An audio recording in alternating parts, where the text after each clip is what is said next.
चलो समांतर रेखाएं, आज हम नया चैप्टर स्टार्ट कर रहे हैं, चैप्टर नंबर 9।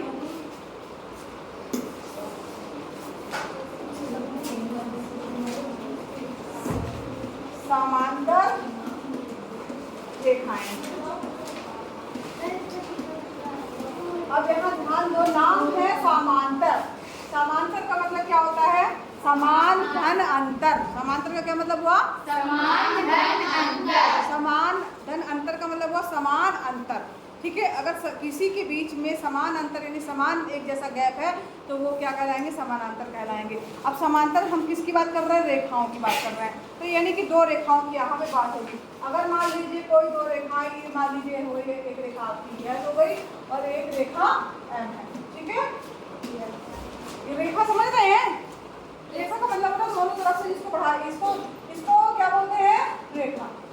ठीक है, और ये अगर है एक बिंदु से दूसरे, इसको क्या बोलते हैं? किरण। और इसको क्या बोलते हैं? रेखा खंड। ठीक है, अगर निश्चित बिंदु है ए और बी तो ये क्या हो जाएगा? रेखा खंड। अगर तीर का निशान दोनों तरफ है उसको रेखा बोलते हैं हम। उसको हम दोनों तरफ, तीर का निशान का मतलब है उनको दोनों तरफ में कितना भी बढ़ा सकते हैं। ठीक है, दो आपको दिख रही होंगी यहाँ पर रेखाएं, एक एल और एम। ठीक है, अब यहाँ पर समांतर रेखाएं किन्हें कहा जाता है? अगर किन्हीं भी दो रेखाओं को आगे बढ़ाते जाएं, ठीक है, और वो बढ़ाने पर उनके बीच में समान अंतर रहे, यानी कि हाँ बराबर अंतर, यानी गैप यानी यहाँ से यहाँ तक की दूरी अगर 2 सेंटीमीटर है तो ये कितना भी हम आगे बढ़ा लें, यहाँ भी बढ़ा लें, यहाँ बढ़ा लें, हमें ऐसा कितना अंतर रहेगा? 2 सेंटीमीटर समान अंतर रहेगा। तो ऐसी रेखाएं क्या कहलाएंगी?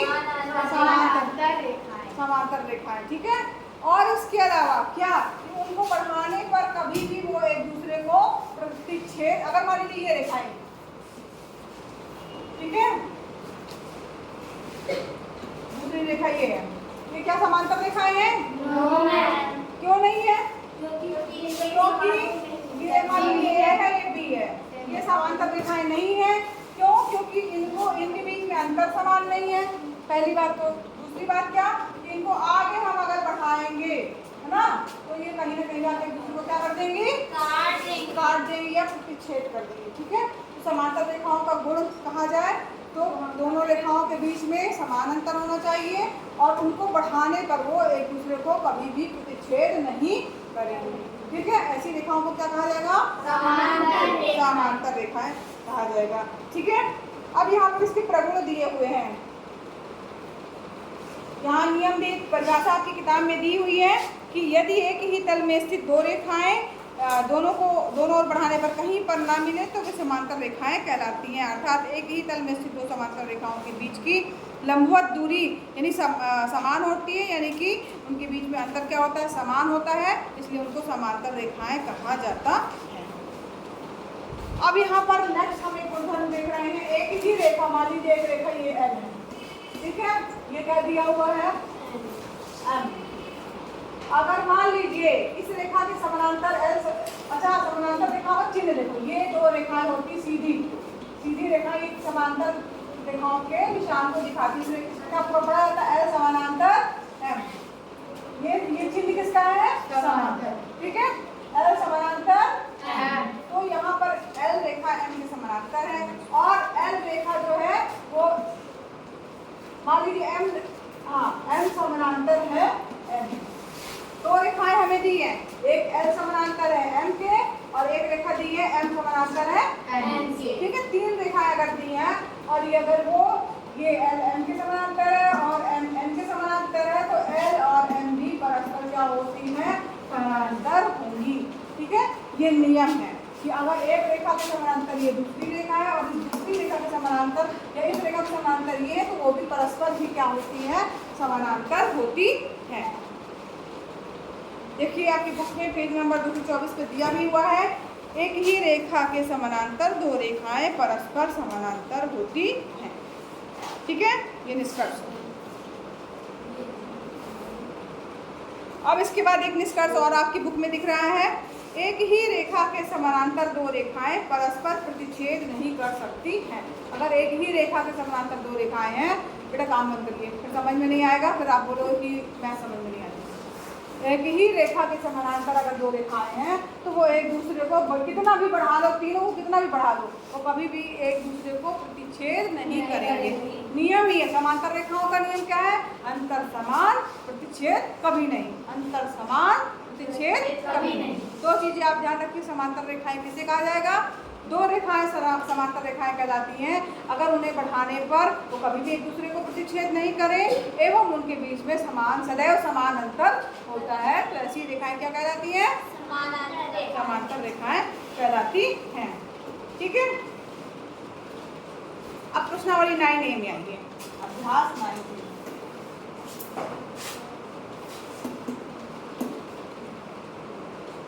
दिया है, दी हुई रेखा AB से 5 सेंटीमीटर की दूरी पर AB के समांतर एक रेखा खींचिए। तो यहाँ पर जो है आपको दिया है प्रश्न में दिया है AB, रेखा AB है 5 सेंटीमीटर दूरी पर, ये एक रेखा मान लीजिए हमारी क्या दी हुई है, ये A, ये B। अब दिया है प्रश्न में कि 5 सेंटीमीटर दूरी पर, तो यहाँ पर क्या दिया हुआ? 5 सेंटीमीटर। तो यहाँ से जो है, यहाँ पे कहीं पे भी आप रख करके प्रकार जो है वो यहाँ सेट स्क्वायर रख करके, सेट स्क्वायर देखा है ये, तो जो इसमें बना है इसे दिख नहीं रहा है, लेकिन सेट स्क्वायर मतलब ये तिकोना वाला होता है। यस। हाँ, वो लंबवत करने के लिए क्या है किसी के पास?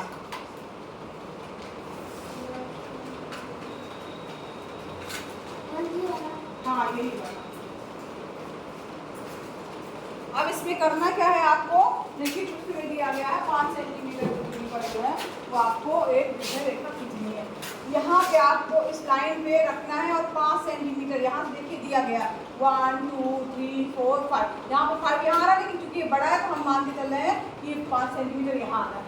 ठीक है, तो यहाँ से जो है वो हमने यहाँ से नापा। ठीक, अब यहाँ से हमने क्या ले लिया है? ये 5 सेंटीमीटर की हमने दूरी पर, समझ ये दूरी है और ये हमारा ये आ गया। ठीक है, फिर इसके बाद उससे जो है वो ये इसके सीधे ऐसे लाइन खींचेंगे और यहाँ पर भी एक लाइन खींच देंगे सेट स्क्वायर की सहायता से। यहाँ पर हमने इसके यहाँ से यहाँ तक की दूरी कितनी है? 5 सेंटीमीटर की दूरी पर जो है हमने एक खींची है, एक समानांतर रेखा सीधी खींची है। ये ऊपर भी खींच सकते हैं, नीचे भी खींच सकते हैं। समझ में आया? क्या करना है आपको? तीनों को यहाँ रखना है, यहाँ से 5 सेंटीमीटर का निशान लगाना है, जहाँ पे आएगा वहाँ पे आपको ऐसे लाइन खींच देनी है और उसको जो है सीधे कर देना है। तो 5 सेंटीमीटर नीचे भी कुछ नापना रहेगा? नहीं, नीचे नहीं नापना बेटा, वो मैंने बताया कि जैसे मैंने ऊपर खींचा है आप उसको चाहे नीचे भी खींच सकते हो। उससे 5 सेंटीमीटर की दूरी पर, हाँ 5 सेंटीमीटर की दूरी रहनी चाहिए, क्योंकि प्रश्न में दिया है एक समांतर रेखा खींचने के लिए। ठीक, उसको आप खींच दीजिएगा। अब यहाँ पर देखिए, यहाँ ये है क्या? रेखा गणित आपका है ना। रेखा गणित में जो भी आप काम करते हैं 2-3 चीज़ें विशेष ध्यान रखिएगा। पहली बात तो ये कि पेंसिल से ही चित्र आपको बनाना है। बेटा आप भी सीधे बैठिए, पेंसिल से ही क्या करना है?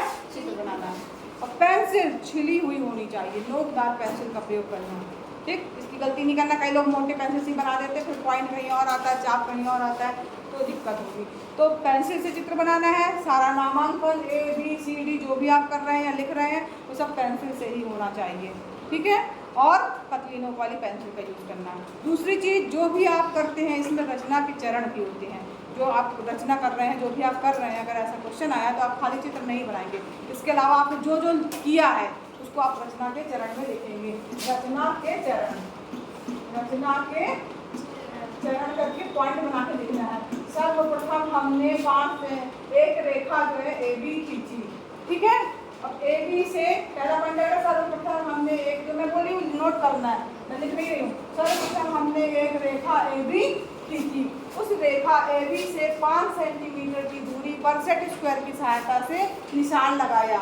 आप ऊपर लगा रहे तो ऊपर लिखिए, ऊपर की तरफ क्या किया? निशान लगाया। इसके बाद जो है उस निशान से हमने सीधी रेखा को खींचा। तो इस प्रकार से हमारे पास में AB के समानांतर 5 सेंटीमीटर की दूरी पर एक अन्य रेखा सीधी प्राप्त हुई। इसको आपको लिखना रहेगा। ठीक है, जो कर रहे हैं उसी को बस अपने शब्दों में लिखना है।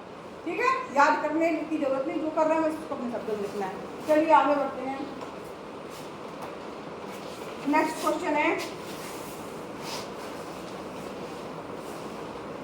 तीसरा क्वेश्चन। सेकंड आपका होमवर्क हो गया।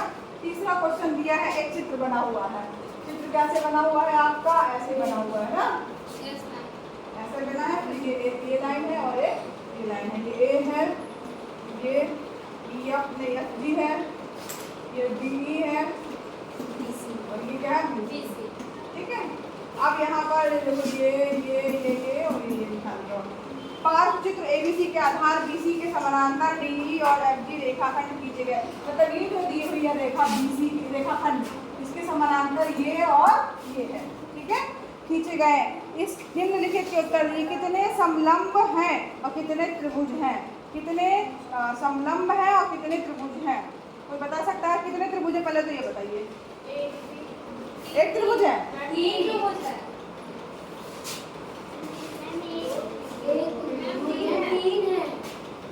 तीन है।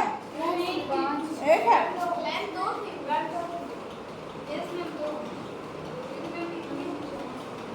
अरे देखो भैया कितने त्रिभुज है? एक कहाँ भैया, एक से तो ज्यादा दिख रहे हैं हमें। कोई बोला 2, कोई बोला 3, 4, 5 भी है। तो एक देंगे, बोले 5, 1,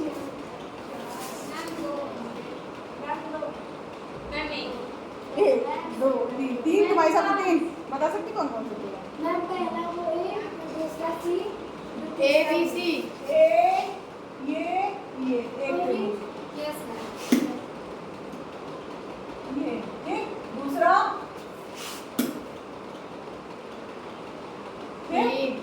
और तीसरा कितने त्रिभुज है? 3 त्रिभुज है पक्का? और कितने समलंब चतुर्भुज है? समलंब चतुर्भुज किसे कहा जाता है? समलंब का मतलब वो चतुर्भुज की यहाँ बात पूछी जा रही है। समलंब चतुर्भुज में क्या होता है? आमने सामने की भुजाएं समानांतर होती हैं, ठीक है, और यहाँ पे ये दोनों भुजाएं निश्चित नहीं होती है। इस टाइप के आपको कितने दिख रहे हैं? कितने समलंब है? समलंब मतलब होता है आमने सामने की भुजाएं समानांतर होती है।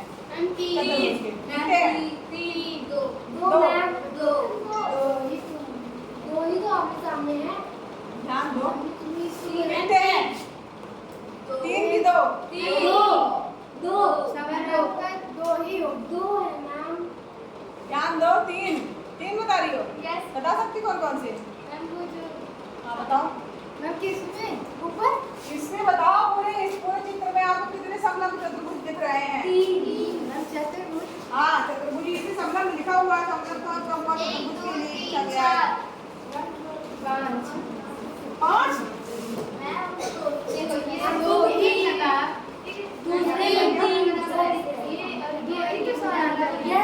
अब देखो इसको तो और इसकी गिनती अलग चल। ध्यान देंगे। अब मैं बता रही हूँ, फिर से देखना आप लोग, ठीक है? चतुर्भुज के लिए देखना। पहला चतुर्भुज है ये कौन सा? डी ई जी एफ, ठीक है, यानी ये वाला। समझ में आया? दूसरा बी सी ई डी, समझ में आया? 2 है। और बता रही ये और है बी सी डी एफ। दिखा कितने हैं? 3। त्रिभुज कितने हैं?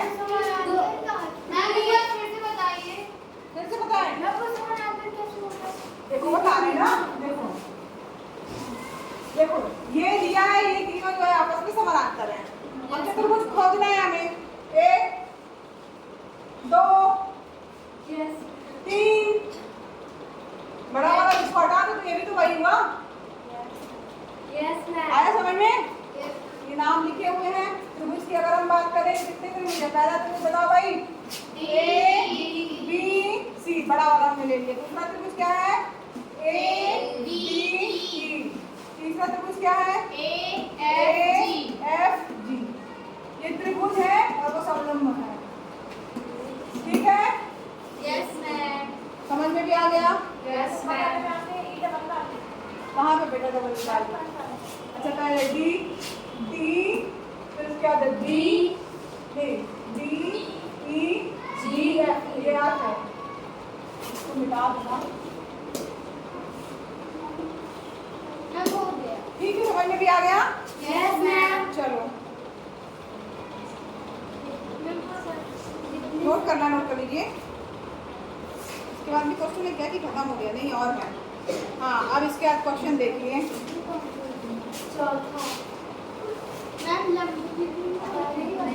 चौथा क्वेश्चन बताएं कि पांचवा बताएं कि छठवां बताएं? चौथा देखो। नहीं, तीनों नहीं बताएंगे, आपको होमवर्क भी रहेगा। देखिए दिया है एल और एम। एल रेखा ये है, फिर क्या दिया है? एम रेखा ये दी हुई है। दो समानांतर रेखाएं हैं और टी क्या है? एक तिर्यक रेखा है। और ये क्या है? टी। एक कौन सी रेखा? तिर्यक रेखा। तिर्यक रेखा मतलब क्या होता है?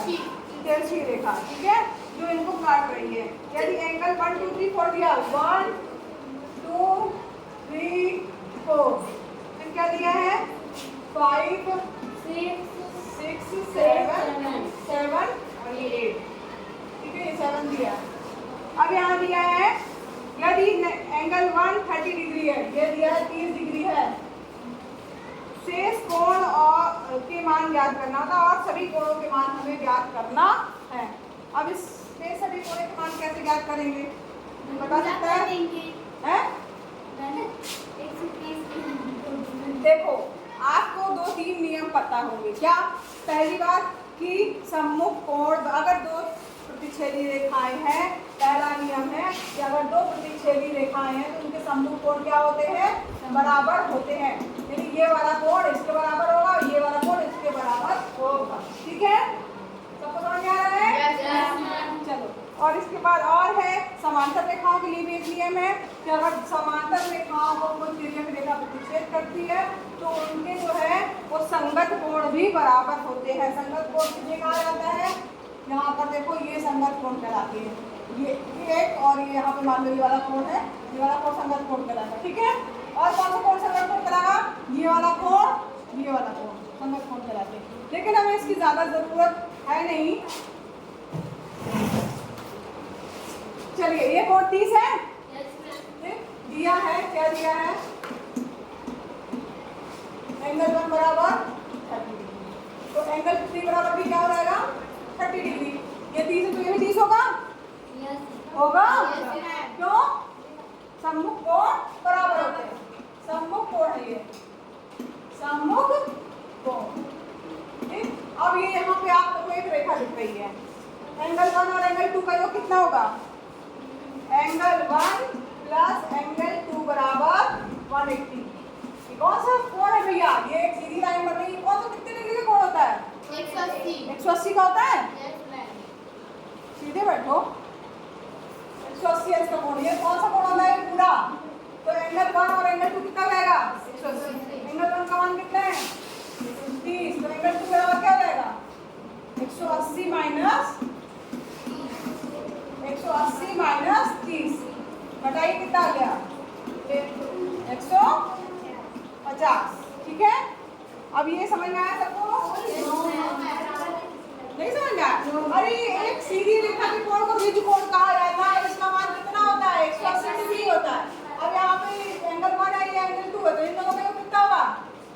180 होगा ना? आया?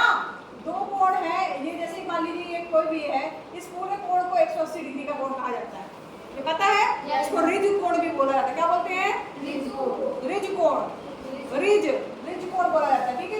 1 + 2 बराबर 180, ठीक। वही हमने लिखा, 1 + 2 बराबर 180। 1 का मान कितना दिया है? 30। तो 2 का मान कितना जाएगा? 180 माइनस 30 यानी 150।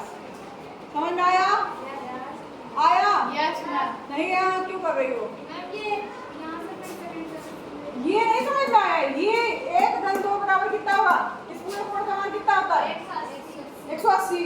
तो 1 + 2 बराबर 180। 1 का मान कितना दिया? कुछ नहीं दिया, 30। तो b बराबर क्या? 2 एंगल 2 बराबर 180 माइनस 30 बराबर कितना आएगा? 150। ये हमारे पास कितना आ गया?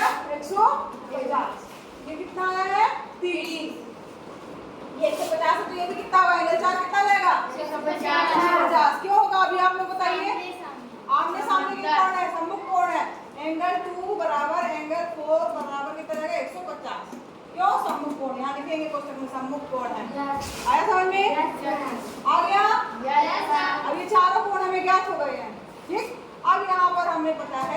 क्या कि अगर दो समांतर रेखाओं को कोई तिर्यक रेखा काटती है तो संगत कोण भी बराबर होते हैं। एंगल 1 बराबर एंगल 5, एंगल 1 बराबर एंगल 5। क्यों? यहाँ पर लिख देना संगत कोण है, संगत कोण बराबर होते हैं,